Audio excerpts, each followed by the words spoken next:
having gathered enough cash, began to run away. As he did so, however, the pistol suddenly went off. Injured, he had no choice but to sit and wait for an ambulance to come. I don't blame him for stopping, though, because that hot dog thief had managed to shoot himself directly in the wiener. Yo, what's good guys? Kelvin here, and today we're gonna be watching Satisfying Times. Karma came for awful people. So if you do something bad, something awful will get you back, okay? So try your best to be a good boy or a good girl. If you don't, man, somebody gonna get you good.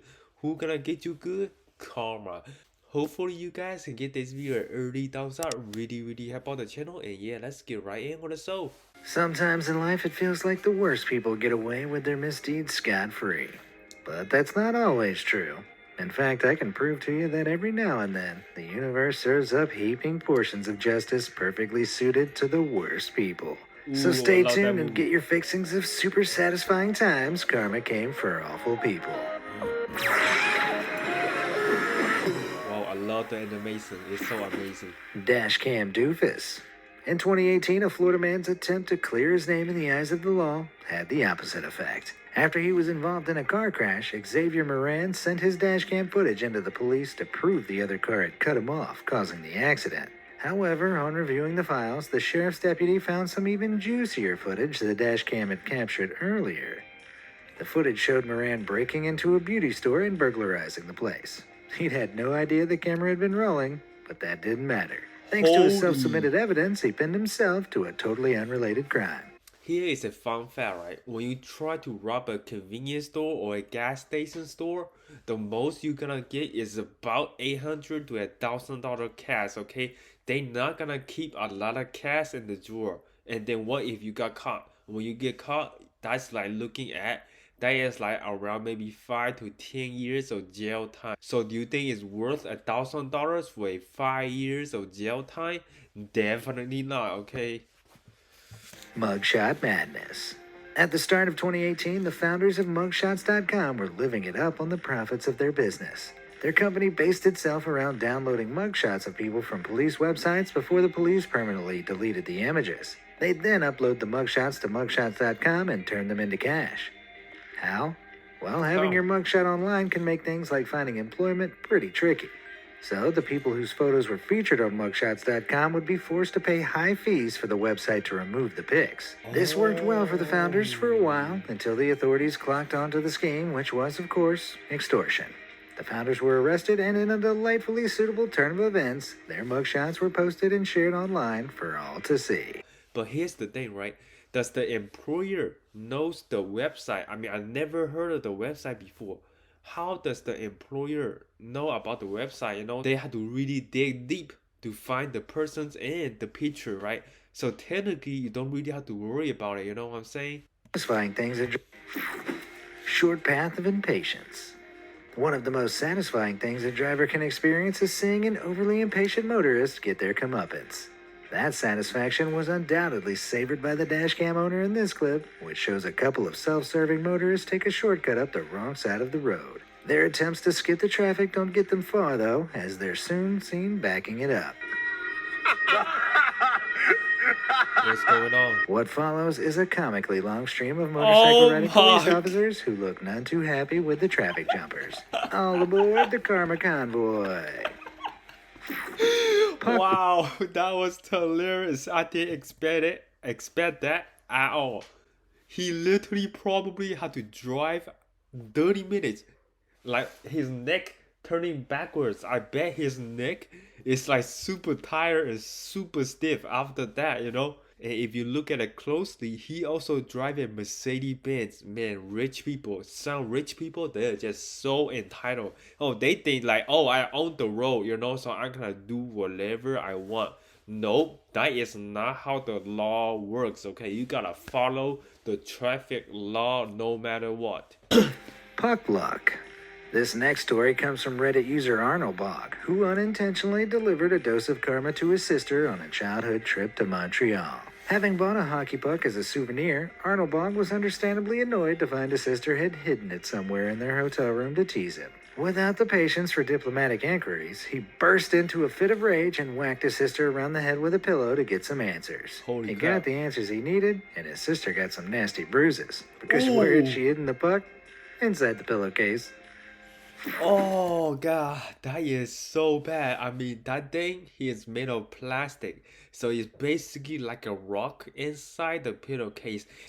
Imagine that kid just throwing the rock right into your face. Oh man, that must hurt pretty bad. I bet she must have a black eye or something like that. This next video was captured at an iron stomach eating and drinking contest, where the contestants have to consume as much of the disgusting concoctions on offer as possible. Among the offered items were warm beer, cat food, salt water, cottage cheese, and cold gravy, among plenty Ooh. other options in various combinations. Ew. The rules were simple. Consume as much as possible, and if you vomit, you lose. There was even a trawl dug out to catch puking leftovers. After reaching his limit, the fellow in the clip angrily throws his cup away and storms off in a sore loser's tantrum. Before slipping over straight into the trough, Oh my coated in God. liquids too foul to describe, he tries and fails to escape, Holy facing utter crap. humiliation. God, I would not even want to help him up. I just I'll be like, psych. No, I'm not gonna help you out. You are so nasty. Look at yourself. You are covered in nasty, gross puke. Why would I want to touch your hand? These two, they are just so kind, okay? I would have just left him there. Next time, Mr. Grumpy, eat your cat food with a smile. Playtime's over. In 2018, the security guard at a 7-Eleven in Gardena, California, spotted two suspicious hooded figures walking into the store and proceeding to rob the cashier at gunpoint. Fearing for the cashier's life, the security guard stormed in and shot both robbers before calling the cops. While neither of the robbers were seriously injured, the cops were surprised to find upon their arrival that the gun-toting robber's weapon was actually a non-functional replica. In jail, the amateur criminals would have plenty of time to reflect on the dangers of bringing a toy to a gunfight. Man. Hearts full of fear. Even putting the terrors he inflicted upon millions of people aside, life as someone working closely with Joseph Stalin was one of constant fear of imprisonment or execution. For example, in 1951, a Soviet doctor recommended that Stalin work less and rest more for the good of his health. That doctor was promptly arrested and charged as a spy, suspected of trying to undermine Stalin's authority. With this kind of ultra-suspicious paranoid treatment waiting for anyone who questioned the strength and well-being of the communist leader, it's not surprising that doctors were afraid to treat Stalin. When Stalin failed to appear from his chambers one morning, so the story goes, his staff and physicians were too fearful to enter and check on him without his permission. But Man, this is super weird. The doctors, they were trying to give you some medicine to make you feel better, and then you feel like, oh, they are trying to kill you. I bet Kim Jong-un, the North Korean leader, he feel the same thing too. He'd be like, oh, you trying to kill me by getting me these NyQuils, huh? Man, you going to jail. 10 years. 10 years for you too, This is like the worst job ever, to be the doctor or the physician of Kim Jong-un, the North Korean leader, I bet, by the time someone finally did, he'd been lying on the floor for hours, having suffered a stroke. When doctors were finally called in, hands shaking with fear, making diagnosis difficult, the stroke's effects had already worsened. Oh, the dictator man. died soon afterwards, urine soaked from his loss of bladder control, and a suitably undignified end for a man with so much blood on his hands. Yeah, he deserved everything that happened to him. His paranoia and love of persecution ultimately cost him his life. Bovine comedy. Being mean to animals is often the mark of a psychopath, but in this next clip, it's the mark of an idiot who meets with a suitable punishment. Oh. I'm not sure what this guy expected. If he was trying to move the bovine beast, with the immense weight cows have, he'd probably have more luck kicking a car. Despite plummeting into a creek, the man survived, as did the cow, But look, if you look at closely, the cow did not even move 1 inch. He was like, was that a mosquito bite or something? I somehow doubt they went on to become besties. Hot diggity dog. Oh. In 2017, karma struck a robber extremely hard in a very sensitive place. Uh-oh. When the criminal demanded money at gunpoint at a hot dog fast food joint in Chicago, the serving staff accidentally spilled the store's cash onto the floor. While bending down to pocket the loot, the robber placed his pistol into his waistband and, having gathered enough cash, began to run away. As he did so, however, the pistol suddenly went off. Oh. Injured, he had no choice but to sit and wait for an ambulance to come. I don't blame him for stopping, though, because that hot dog thief had managed to shoot himself directly in the wiener. Oh, God. So, he just basically turned into a woman now? Because he just threw himself into the wiener. How do you even pee? Oh, somebody answer me. Man, that sucks. I mean, he basically had to go to the girl bathroom, right? Because he don't have any wiener no more. So he's classified as a lady, okay? But yeah, he deserved it. Why would you rob a hot dog store, you know? Despite his unfortunate injury, the court didn't have much sympathy, and he went straight from hospital to jail. Oh. Parting gift. When Reddit user Nico12995 was driving along one day, his heart skipped a beat when he noticed a car pulling out of a junction dangerously close up ahead. So he slammed on the brakes and prepared for the worst. There was a bang, but Nico's car seemed relatively unscathed. He pulled a U-turn, hoping to exchange details with the other driver, only to see the guilty party speeding off down the road. Oh, no. Upon inspecting the damage to his own car, Nico noticed something had been wedged into his Oh, door. my. With a little force, he bent the object back, revealing it to be the number plate of the hit and runner. Slowly, it began to make sense. Dang. When the other car had pulled out, Nico's car had grazed the front, picking up the number plate as he went. Needless to say, tracking down the dangerous driver became a lot easier with that handy bit of unexpected evidence. Yes, the car was like, not today, B, and then just bit the driver's license plate off. Man, good job to the car. You know, somebody give this car a cookie or something. Street relief. If you ever feel a desperate need to relieve yourself in public, you should always keep an eye out for the 5-0. What you definitely shouldn't do is take a leak on a police vehicle. But the drunken man in this clip not only turns a cop car into a DIY urinal, he does it right in front of the policeman. Whether or not he's making a dumb, edgy statement, he fails to spot the officer on his rapid approach. He's just finishing up when he spots the policeman and attempts an escape.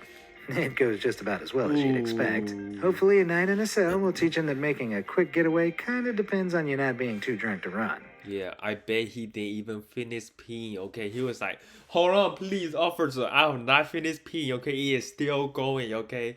But he was like, forget it. He's just gonna pull out his pants and make the run away. But it was too late, okay? It was way too late. Hoes don't care. The only thing more annoying than someone who thinks they're above the parking rules everyone else has to follow is someone whose awful parking makes emergency workers' jobs more difficult. Luckily, firefighters occasionally get the chance to teach problematic parkers a valuable lesson when their illegal parking blocks access to fire hydrants. When the need arises, firefighters will connect their fire hose to the hydrant by any means necessary. And if that means going through the car, so be it. A couple of smashed windows are a small price to pay for potentially risking lives for selfishness, though I doubt the car owners usually see it that way. Still, I'll bet it's super satisfying for the firefighters to let off a little steam with a totally justified window smashing. Yes. The Simple Six. Ooh. If you're going to make the awful decision to steal from a store, you should probably, at the very least, make sure you've got a reliable way out afterwards. But 6 rookie criminals from Cincinnati, Ohio forgot this golden rule when they attempted to load their backpacks with stolen goods from a dollar store in 2018. Wait, dollar store? I mean, what can you steal from dollar store, okay? Everything is gonna be $1 or $2 or $3, and that dude is grabbing like candies or some gift cards maybe. You know, it's not gonna be a good place to rob. You know, I will probably rob a jewelry store instead of a dollar store. Of course, the fact that they'd chosen a dollar store as their target already says all you need to know about their professionalism as thieves. But their incompetence also extended to their getaway vehicle, which refused to start once they'd left the store. With the thieves stuck trying desperately and unsuccessfully to get their car working, witnesses had plenty of time to note their appearances, which were later fed back to the police. By the end of the day, all 6 had been arrested. For a lesson on how not to be a criminal, look no further than Cincinnati's Simple Six. Oh my goodness, that is so embarrassing. You try to rob a store and then your car won't even start. Holy crap. Man, they must be like middle school teenagers or something like that. Or their brain is like this tiny, okay? Like a grape-sized brain. You know? Why would you rob a dollar store? What you gonna get out of a dollar store? And also, You brought a car that broke down way too often. I would have just brought my bicycle or something like that, you know? It's more reliable than a car. Man, I'll give them the Simple Six a negative F for their performance. You know, they're just terrible.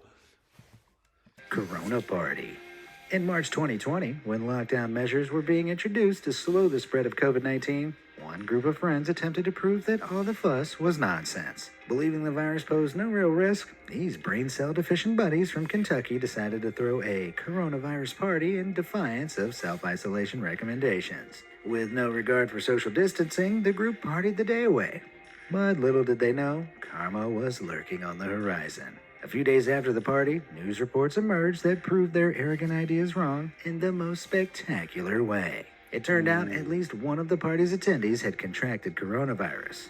All of a sudden, all those safety guidelines seemed a little less ridiculous. While the confirmed case did unfortunately make each partygoer a potential infection threat to anyone they encountered, they couldn't have been proven wrong in a more fitting way. Dang, they deserve it, you know. COVIDiot. When there's a global pandemic underway, if you're actively choosing to disregard the views of medical professionals, you're not just a danger to yourself. You're also a danger to whoever you come into contact with. So in May 2020, when Florida man Brian Lee Hitchens began spouting off on social media about how the coronavirus was a fake crisis, his dangerous stupidity began to spread. But before Brian's followers were able to fully take his ramblings on board, he was forced to publicly retract his statements when he and his wife both caught coronavirus. Whoopsie. While they both survived the infection, several days of treatment in hospital were more than enough for Brian to encourage his followers to take things a little more seriously. While the U-turn was certainly a good thing, it shouldn't have taken karma's twisted sense of humor for this fellow to stop being a total COVIDiot. Here's the thing, guys. Please take the virus seriously, okay? I see so many people not wearing the mask, so you know you don't want to be like him, going to the hospital, paying tens and thousands of medical bills. Man, it's not gonna be fun. The lesson? Don't be like Brian. Be smart and stay safe out there. Alright guys, that is the end of the video. We gotta look at some comments real quick. When I hear the word Florida, man, I know it'll be a good story. Yes, everything goes down in Florida, okay? Florida, they got some of the most craziest stuff happening there, okay? Sometimes you even see a alligator in the middle of the street. You know, alligators are very, very common in Florida. I have a karma tail, so my school bully, we call him Diego, attacked me. I fought back and he put me into a chokehold. I fell into my knee and accidentally flipped him over. The funny thing was we were fighting in a bathroom and I dumped him into the urinal. Ooh! Dang! That was amazing. I bet he just kissed all the urinals. It's so amazing. I just want to ask the bully, what does urinal taste like? I bet it tastes so nasty. But yeah guys, that is the end of the video. Hope you guys enjoyed it. If you did, don't forget to give this video a big thumbs up. Make sure to hit that subscribe button, turn on that bell notification, and my social media link is in the description below. And yeah, my name is Calvin and I see you guys next video.